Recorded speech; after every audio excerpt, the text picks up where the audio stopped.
L'homme a été créé en premier. Il était en train de veiller sur le jardin. La femme est venue aider un homme qui faisait quelque chose. Un homme paresseux est un danger pour la famille entière.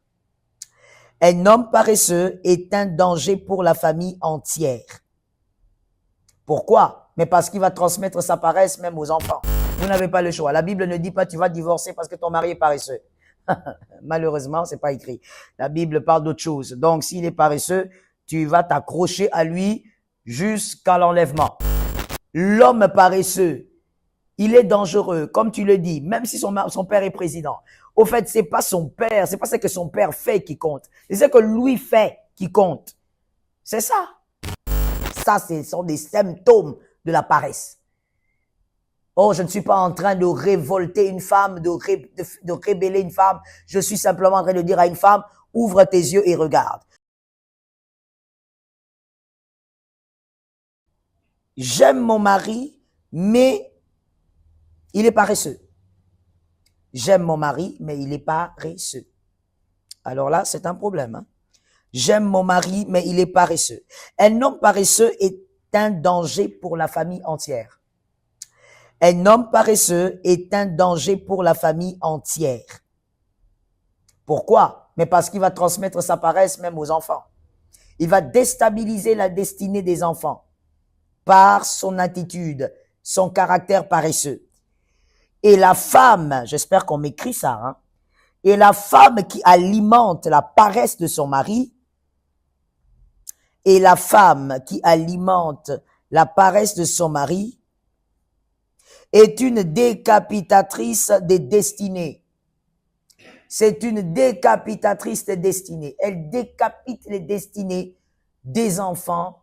Elle décapite les destinées. Une femme qui alimente la paresse de son mari, je sais pas, tu es l'assistante secrétaire de Lucifer. Parce que je ne trouve pas un autre nom à te donner. Oui, je te réchoque. C'est pas normal. Une femme n'a pas été créée pour alimenter la paresse. Une femme, elle a été créée depuis Genèse pour aider celui qui fait. On aide celui qui fait. On l'a créée comme une aide. Voici ton essence, madame, mademoiselle. Par essence, tu es un être qui aide. C'est-à-dire, la personne fait quelque chose.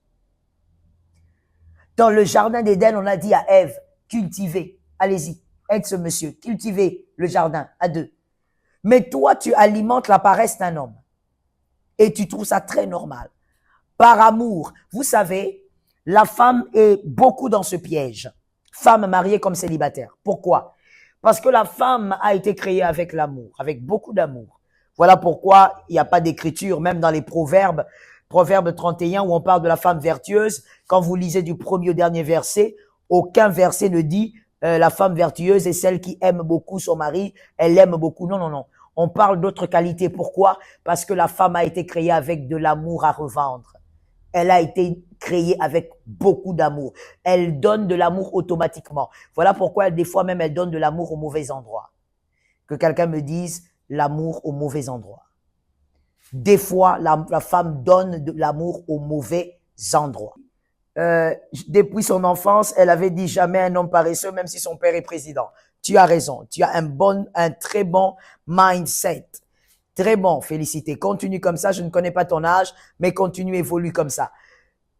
L'homme paresseux, il est dangereux, comme tu le dis, même si son père est président. Au fait, c'est pas son père, c'est pas ce que son père fait qui compte. C'est ce que lui fait qui compte. C'est ça. Un homme paresseux, une femme ne doit pas alimenter la paresse d'un mari. Et comme je disais, les célibataires et les femmes mariées, pour la plupart, aiment ça. C'est-à-dire, tu crois que c'est de l'amour. Ce n'est pas de l'amour. Tu es en train de tuer les destinées. Tu déstabilises les destinées. Les femmes qui normalisent la paresse de leur mari, en parlant d'un soutien, en plaçant une fausse casquette d'amour. Non, non, non. Quand on aime, on fait du bien. Alimenter la paresse n'est pas faire du bien. C'est détruire cet homme davantage. Déjà, quand un homme est paresseux, sachez que s'il est paresseux, c'est parce que dans sa famille, on l'a pas aidé. Je vais réchoquer. Dans la famille, son papa, sa maman, ses frères, ne l'ont pas aidé. Il a grandi légumes. C'est-à-dire, on l'a pas aidé à être un homme normal, équilibré dans son esprit. Je suis désolé, je veux beaucoup choquer sur ce point-là. On l'a pas aidé. Il a grandi légumes. On l'a laissé seulement porter un pantalon, un shirt et tout, mais on l'a pas aidé. Donc, quand la famille ne l'aide pas, toi, madame, tu viens encore dans sa vie. Au nom de l'amour, tu le rends encore paresseux. Tu deviens l'homme et lui doit t'aider. Je comprends rien. Les choses restent à leur place et Dieu opère des miracles lorsque les choses restent à leur place. Et l'harmonie même est automatique lorsque les choses restent à leur place. L'homme a été créé en premier. Il était en train de veiller sur le jardin. La femme est venue aider un homme qui faisait quelque chose. La femme, d'ailleurs, elle a causé avec un serpent qu'elle n'avait pas nommé, qu'elle n'avait pas défini. C'est l'homme qui a nommé serpent. Mais toi, madame, tu viens dans la vie d'un homme, tu commences à nommer les animaux à sa place. Et tu appelles ça l'amour. Non, c'est pas de l'amour. Tu es en train de le détruire. Lisons, s'il vous plaît, une écriture. Proverbe 6, 9, 11.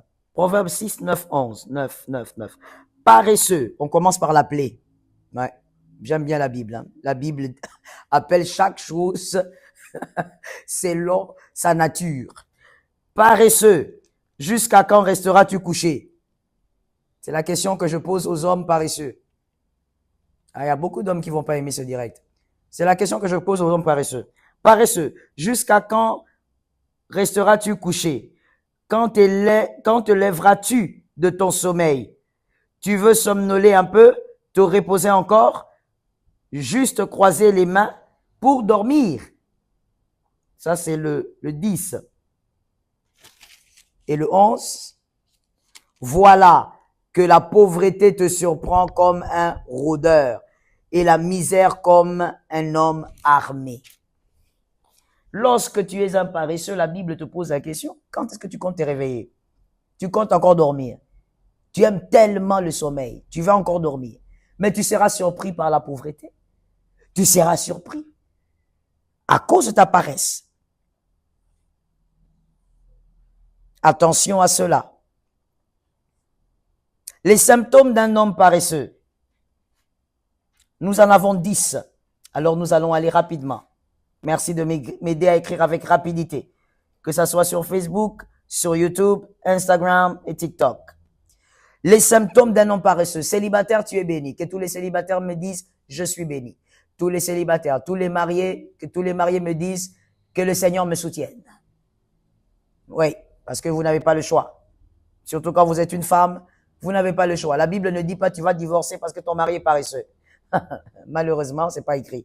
La Bible parle d'autre chose. Donc, s'il est paresseux, tu vas t'accrocher à lui jusqu'à l'enlèvement. Et donc, les célibataires me disent, je suis béni. Tu es béni parce que tu vas écouter ces choses et tu vas faire un bon choix. Attends. Surtout pour les femmes. Car ce soir, c'est j'aime mon mari, mais il est paresseux. Premier symptôme des paresseux. Il n'apporte rien et se plaint de tout. Premier symptôme d'un paresseux. Il n'apporte rien à la maison. Parce qu'on parle du mariage. Mais il se plaint de tout. Non, pourquoi est-ce que cette nourriture n'est pas bien faite? Je veux pas manger du poulet aujourd'hui. Mais il ne sait même pas comment payer un poulet. Il sait même pas comment on paye des épices. Non, ce poisson n'est pas bien assaisonné.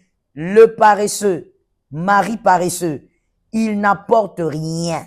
Je dis bien. Je ne suis pas en train de parler d'un mari qui traverse des moments difficiles. On parle pas de ça. On a bien commencé la phrase. J'aime mon mari, mais il est paresseux. On ne dit pas qu'il traverse une période de crise, qu'il n'a pas de travail, qu'il est en train d'attendre. Non. Il est paresseux. Il s'agit de la paresse. Il n'apporte rien et se plaint de tout. Deuxième symptôme. Il en demande toujours plus en minimisant les efforts que fournit sa femme. Ça, c'est un paresseux. Localisez-le déjà lorsque vous êtes dans les fiançailles ou un proposant là. Vous êtes comme ça dans les moments des préparations, des moments des préparatifs, mais vous entendrez cet homme dire mais toi, vraiment, je ne comprends pas. Hein. Tu vas au travail à 6 heures, tu rentres à 22 heures à la maison. Pourquoi tu rentres tard comme ça? Non, moi, j'aime pas les femmes qui se baladent. mais lui ne fout rien. C'est pas un gars avec qui il faut être. C'est un paresseux. Danger. Red line. Red line et le red flag. Toi-même, commence à regarder. Red flag, fouille. Comme on fuit l'impudicité, il faut fouiller. Je te dis. Il demande toujours plus, mais minimise les efforts de sa femme. Dans le mariage, vous le verrez toujours en train de demander plus. Non, pourquoi il n'y a pas de connexion Wi-Fi? Pourquoi il n'y a pas ceci? Il est toujours là en train de regarder. Lui, toujours, il faut la connexion parce qu'il est toujours avec son téléphone. C'est un gars TikTok. C'est un gars Instagram. C'est un gars qui met les statuts le matin, à midi, le soir. Il est toujours dans les statuts. Paresseux. Et c'est la femme qui achète le Wi-Fi. C'est la femme qui fait tout. Et lui minimise les efforts. Et quand il y a quelque chose que la femme fait, ben, qu'est-ce que toi tu fais? Qu'est-ce que tu fais? Et les petites choses là, tu verras quand moi j'aurai l'argent. Quand est-ce que tu auras l'argent? Tu es paresseux. Quand est-ce que tu auras l'argent? Tu es paresseux. C'est ça le problème. Et donc, il minimise les efforts de la femme. Oh, madame, que Dieu vous donne la victoire. Troisième symptôme, ou quatrième là. Troisième symptôme. Troisième symptôme, il promet à ses proches des choses en comptant sur la poche ou le sac de sa femme, ou le compte bancaire de sa femme. Mais il est là à promettre des choses à ses proches, à sa famille, à son papa, à sa maman. Il dit à sa maman, maman, je vais t'acheter une voiture. Il ne sait même pas comment est-ce qu'on économise pour acheter une voiture. Il compte sur le compte bancaire de sa femme. Il promet à ses sœurs, je vais vous envoyer à Dubaï. Il compte sur le compte bancaire de sa femme. Il promet à ses amis, ben, vous savez, le week-end, on va aller se balader sur la plage. Il compte sur le compte bancaire de sa femme. Quel homme dangereux. Que Dieu te donne la victoire, ma sœur. Je ne sais pas quoi te dire. Toi qui es déjà marié là-dedans, que Dieu te donne la victoire, je t'assure. Il est en train de faire des promesses partout.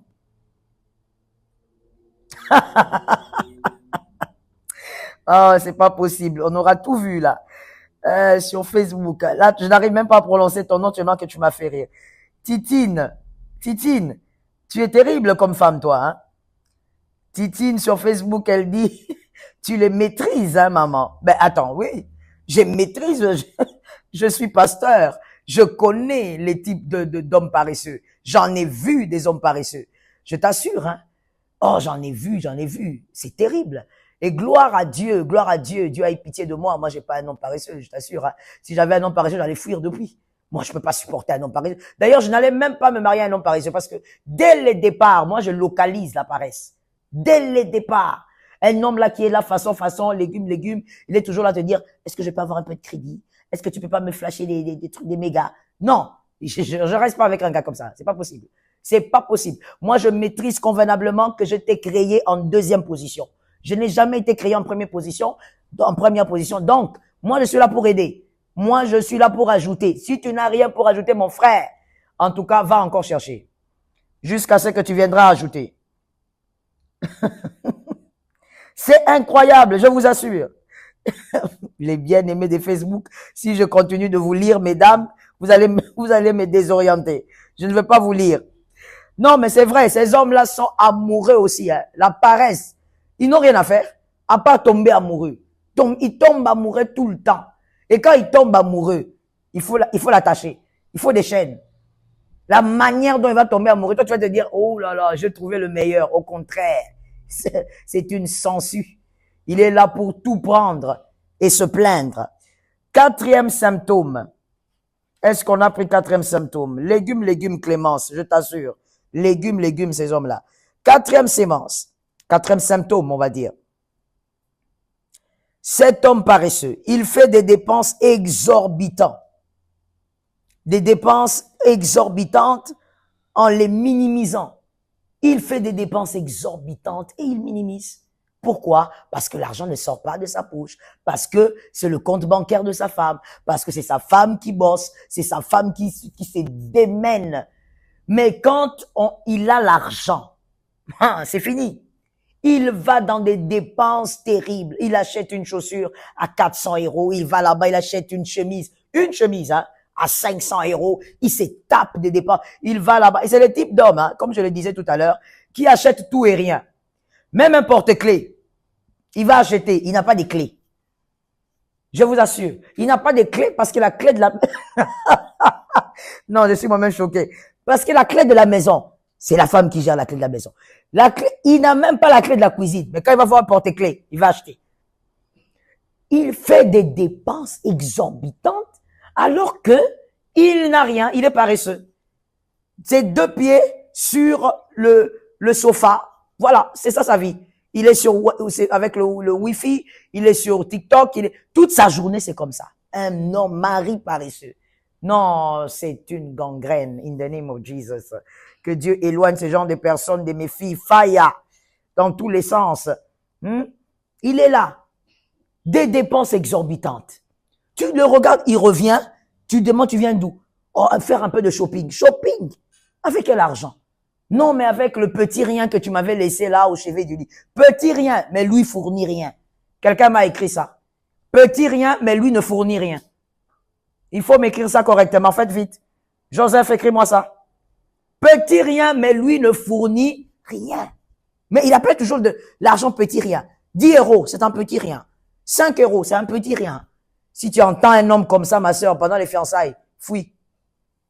À l'intérieur, je t'assure, ce qu'il fera de toi. Tu vas t'étonner toi-même. Toujours, l'argent, pour lui, c'est toujours un petit rien. Parce qu'il ne sait pas comment on produit cet argent-là. Il minimise tout. Tu lui poses la question, mais pourquoi en ce moment tu as acheté ce genre de chaussures? Oh non, mais j'avais besoin des chaussures. Tu avais besoin de chaussures? Besoin. Tu es sûr que c'était un besoin. Lorsqu'un homme est paresseux, c'est toujours dans le point 4, il ne fait pas la différence entre les besoins, les priorités et les choses secondaires.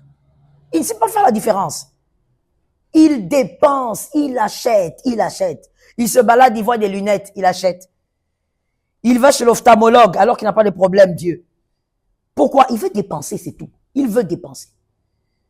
Il revient à la maison, où est-ce que tu étais? Je suis allé chez l'ophtalmologue. Ah, et toi, tu n'as pas de problème, Dieu? Non, non, j'ai senti que des choses picotaient dans les yeux. Ce qui picote, au fait, c'est l'argent de sa femme. Ça picote. Il doit dépenser.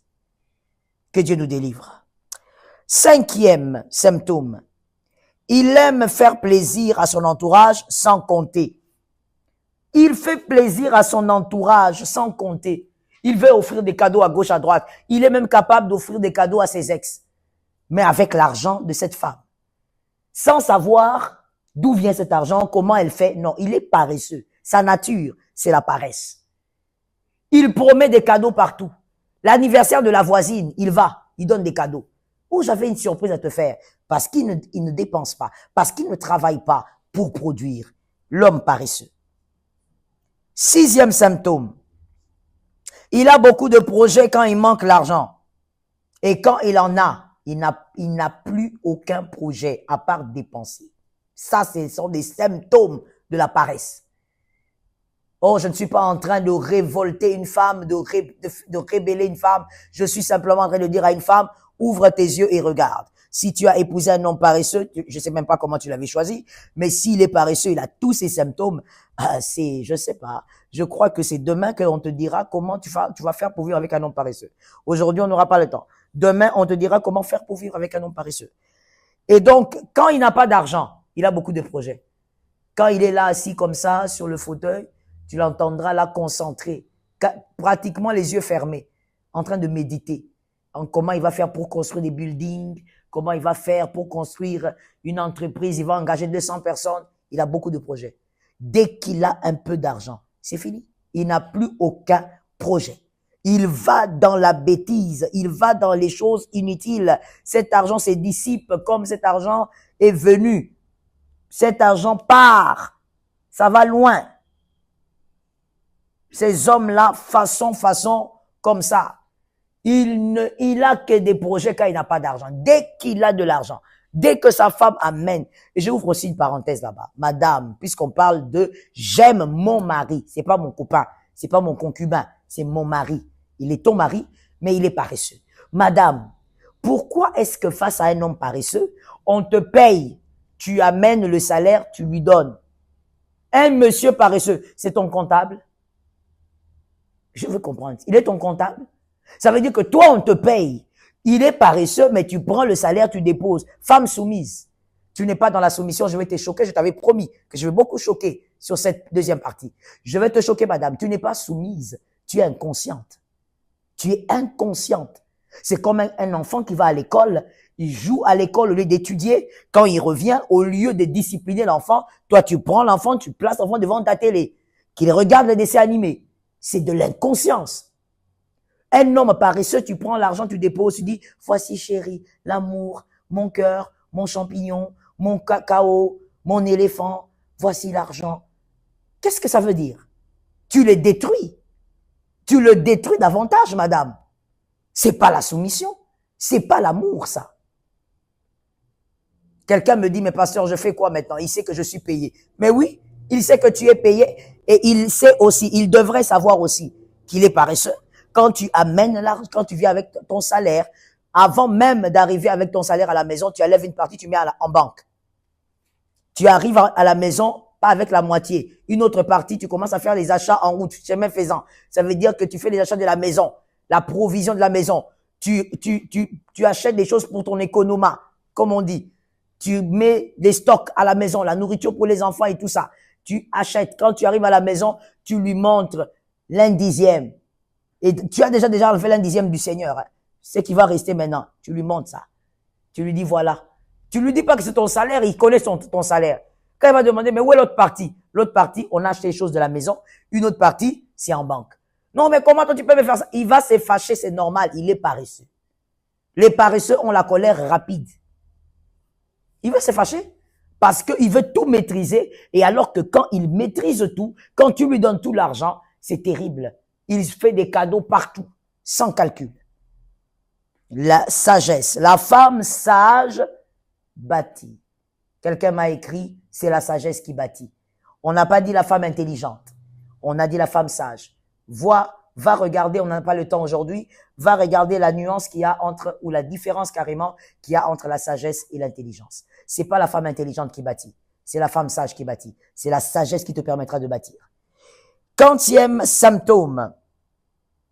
Parce que je me suis perdu là. Comment ça? Vous me faites rire sur Facebook. Hein. Je ne dois pas vous lire. Vous, les femmes de Facebook, vous êtes dangereuses, vous.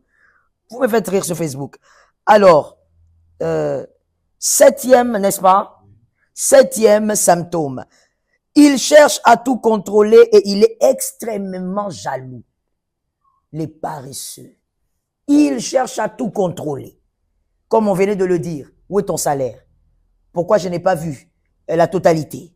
Qu'est-ce que tu en as fait? Qu'est-ce que tu as fait pour ta famille? Ces derniers temps, j'ai vu ton père avec une nouvelle voiture. Est-ce que c'est toi qui as acheté? Il veut tout contrôler. Et il est extrêmement jaloux. Pourquoi? Parce qu'il a peur au fait que quelqu'un d'autre découvre sa mine d'or.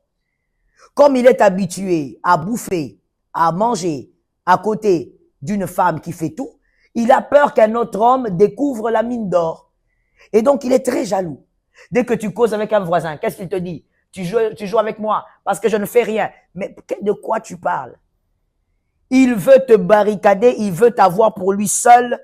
Et on dit pour lui seul, pas en tant que mari. Oui, en tant que mari, tu es pour lui seul. Mais c'est au-delà. Tu ne peux même pas causer. Même avec tes frères, il est jaloux. Tu causais avec qui? Au téléphone, tu n'as pas la paix. Tu ne peux même pas respirer avec ton phone. As-tu déjà remarqué? Les maris paresseux ne laissent pas les femmes respirer avec le téléphone. Tu es au téléphone comme ça. Tu es en train de regarder tes choses. Peut-être même que tu regardes des recettes de cuisine. Et lui qui vient, c'est qui? C'est qui cet homme-là? C'est le cuisinier. C'est le cuisinier. Tu crois que c'est qui? Il est extrêmement jaloux. Et il veut tout contrôler. 8e symptôme. Il est à la quête d'une reconnaissance même pour son inactivité. Ça vraiment, c'est vraiment le symptôme des paresseux. Il est à la quête d'une reconnaissance, même pour son inactivité. C'est-à-dire, il veut que tu reconnaisses qu'il est important. Il veut que tu reconnaisses que il est inactif, mais il est important. C'est incroyable. Hein? Il est inactif, mais dans ta vie, il est important. Il est ton souffle de vie. Quand il te parle, il te dit, écoute, il faut pas suivre, hein, parce que je suis là comme ça, je suis à la maison, je fais rien ou quoi. Non, non, non. Sans moi, toi, tu ne vivras pas, frère. Tu vivras, comment? Déjà que tu ne fais rien. Comment? Il y a quelqu'un qui dit, oh, pasteur, c'est le matérialiste. C'est pas le matérialisme, mon frère. Quand paresseux, il est dangereux, c'est tout. Un paresseux qui veut qu'on reconnaisse que son inactivité est une bonne chose. Il est là comme ça, il dit, ni t'étais moi, est-ce que tu crois que tu aurais trouvé la maison comme ça? Les voleurs seraient entrés. Quel voleur? Quel voleur serait entré? Il n'y aurait pas de voleur du tout. Les couples où l'homme va travailler, la femme va travailler, les voleurs entrent. Il veut que tu le célèbres même pour son inactivité. C'est terrible. Et dans la majorité,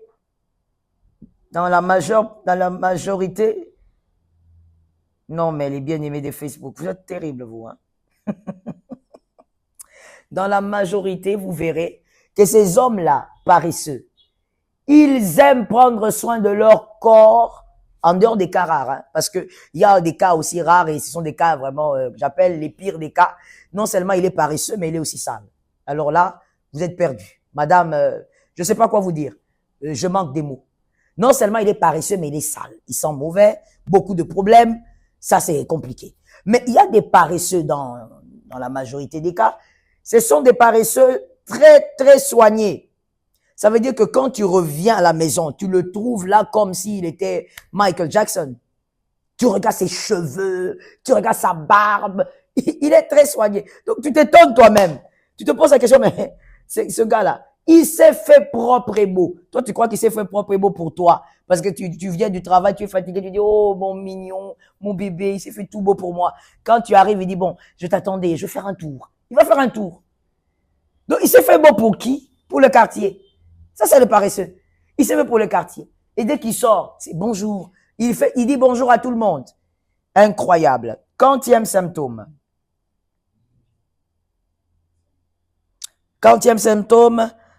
Neuvième symptôme. Vous verrez l'homme paresseux, il est aussi un orgueilleux, évidemment. La majorité, oui, c'est comme ça. Vous verrez qu'ils sont orgueilleux. Il est orgueilleux. Quand tu veux lui parler de quelque chose, oh là là, ça va chauffer. Son orgueil, il veut te démontrer que tu ne peux pas lui faire des reproches. Tu peux pas lui donner un conseil, lui dire non chérie, tu sais, tu peux aussi aller chercher du travail. Quoi? Qu'est-ce que tu crois? Tu crois que ton petit travail là que tu fais, mais c'est ce petit travail de la femme qui nourrit toute la maison, monsieur. C'est ce petit travail de la femme qui fait étudier les enfants. Les hommes paresseux, très dangereux. 10e symptôme, il est très attentif à ce qui se raconte dehors.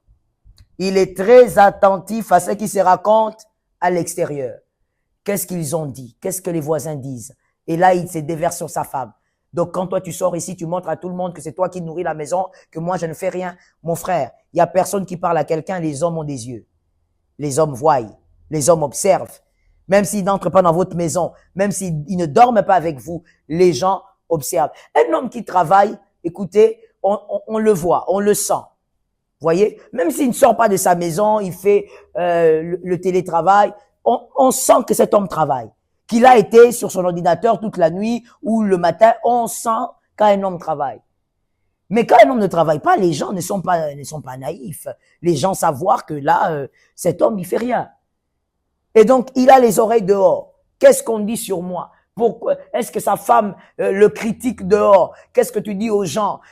Il a les oreilles à l'extérieur. Que Dieu te donne la victoire.